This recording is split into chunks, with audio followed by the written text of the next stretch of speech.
السلام علیکم dear students, ہمارا آج کا ٹاپک ہے مول۔ مول کیا ہے، اس کے لیے انالوجی استعمال کرتے ہیں۔ انالوجی کا مطلب ہے آپ اس طرح لے سکتے ہیں جس طرح کی مثال، تشبیہ کے معنوں میں ہم اس کو لیتے ہیں۔ ہم کہتے ہیں کہ جب ہم مختلف چیزوں کو کاؤنٹ کرتے ہیں تو اس کے لیے مختلف یونٹس ہماری ڈیلی لائف میں یوز ہوتی ہے۔ When we represent different quantities of items, then we use different units in our daily life. For example, اگر ہم شوز کو کاؤنٹ کرتے ہیں تو اس کے لیے لفظ پیئر استعمال کرتے ہیں، پیئر۔ بنانا کو جو ہے نا وہ کاؤنٹ کرتے ہیں تو اس کے لیے کیا ہوتا ہے، ڈزن۔ اور کاغذ کے لیے ہم ریم، جو یہ فوٹو اسٹیٹ وغیرہ والے استعمال کرتے ہیں، آئی تھنک اس میں 1000 جو ہے نا پیجز ہوتے ہیں۔ تو یہ یونٹس، مختلف یونٹس یہ استعمال ہوتے ہیں مختلف کوانٹیٹیز کو کاؤنٹ کرنے کے لیے۔ یہ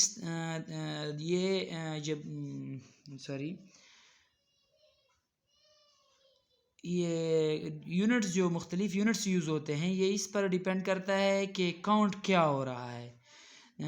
The counting unit depends on what we are counting. بڑا خوبصورت جملہ ہے۔ The counting unit depends on what we are counting. یعنی کاؤنٹنگ یونٹ اس پر ڈیپینڈ کرتا ہے کہ ہم کاؤنٹ کیا رہے ہیں۔ مثال اسی طرح جس طرح مختلف چیزوں کو کاؤنٹ کرنے کے لیے مختلف یونٹس استعمال ہوتے ہیں، اس طرح chemists also use counting units for atoms, molecules and ions. chemist بھی یونٹس استعمال کرتے ہیں جس طرح کے ایٹمز، مالیکیولز اور آئنز ہیں۔ This counting unit is called mole. This counting unit is called mole to measure the amount of substance. SI basic units میں، SI یونٹس میں، SI سسٹم انٹرنیشنل میں یہ مول جو ہے نا، یہ اماؤنٹ آف سبسٹانس کا یونٹ ہے۔ SI یونٹس میں مول کیا ہے؟ Mole is the unit of amount of substance. Amount of substance.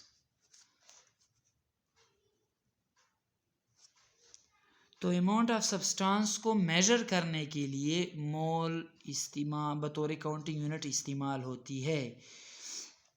ہم نے اس کا مطلب جو ہے نا انالوجی اس کے لیے یوز کیا کہ مثال کے طور پر یہ جو ڈزن ہیں اور پیئر ہیں اور اس طرح ریم ہیں، اس طرح گراس بھی یونٹ استعمال ہوتا ہے 12 ڈزن کے لیے۔ تو اسی طرح کیمسٹ مالیکیولز، ایٹمز یا آئنز کو معلوم کرنے کے لیے بھی یونٹ استعمال کرتی ہے، اور اس کاؤنٹنگ یونٹ کو ہم مول کہتے ہیں۔ تو آئیے ہم دیکھتے ہیں کہ مول کی ڈیفینیشن کس طرح ہے۔ ہم کہتے ہیں کہ مول جو ہے نا اس طرح ڈیفائنڈ ہوتا ہے: amount of a substance which contains Avogadro number. یہ کسی چیز میں ایوگاڈرو تعداد کی برابر کوئی یونٹس موجود ہے، کوئی اسمال آئیڈینٹیٹیز موجود ہیں، تو ان یونٹس کو جو ایوگاڈرو تعداد کے برابر ہے اس کو ہم کیا کہتے ہیں؟ 1 مول۔ اس طرح دوسرا تعریف ہے اس کا جو کہ زیادہ یوز ہوتا ہے، وہ یہ ہے کہ کسی ایٹم کا ایٹامک ماس، مالیکیول کا مالیکولر ماس یا فارمولا یونٹ کا فارمولا ماس جب گرام میں ایکسپریس ہوتی ہے، ظاہر ہوتی ہے، لیتے ہیں ہم، تو اسے بھی ہم کیا کہتے ہیں؟ مول۔ When atomic mass of atom, molecular mass of a molecule or formula mass of formula unit expressed in gram, then we can also say that it is equal to 1 mole، کہ یہ بھی 1 مول کے برابر ہیں۔ تو ڈیئر اسٹوڈنٹس دیکھتے ہیں کہ یہ ایگزامپل میں کس طرح ظاہر ہوتی ہے. دیکھو کاربن جو ہے نا ایک ایٹم ہے، اس کا اگر ہم 1 مول لے لیں تو کاربن کا جو ایٹامک ماس 12 ہیں اس کو ہم گرام میں لیں گے. جب کاربن کا ایٹامک ماس جو کہ 12 ہے وہ گرام میں لے لیں تو اس سے 1 مول آف کاربن بنتا ہے. دوسری تعریف میں ہم کہتے ہیں کہ جب ایوگاڈرو نمبر کے برابر ہم کسی پارٹیکل کو لے لیں تو اسے بھی ہم 1 مول کنسیڈر کرتے ہیں. اب کاربن ایٹمز ہیں اور اس کو ہم نے ایوگاڈرو نمبر کے برابر لیا تو یہ بھی 1 مول بن گیا. ان دونوں مثالوں کو میں کمبائن کرتا ہوں کہ 1 مول کاربن 12 گرام کے برابر ہے اور 1 مول کاربن جو ہے نا وہ 6.023 × 10⁻23 ایٹمز کے برابر ہیں. اس طرح سلفیورک ایسڈ کا جو ملیکولر ماس ہے وہ 98 گرام ہے. تو اگر ہم 98 ہیں اگر اس کو ہم گرام میں لے لیں تو یہ 1 مول بن جائے گا. اور اگر ہم سلفیورک ایسڈ کے ایوگاڈرو نمبر کے برابر مالیکیولز لیں گے تو یہ بھی کیا سمجھا جائے گا 1 مول سمجھا جائے گا. تو آپ کو معلوم ہو کہ ہم کہہ سکتے ہیں مول از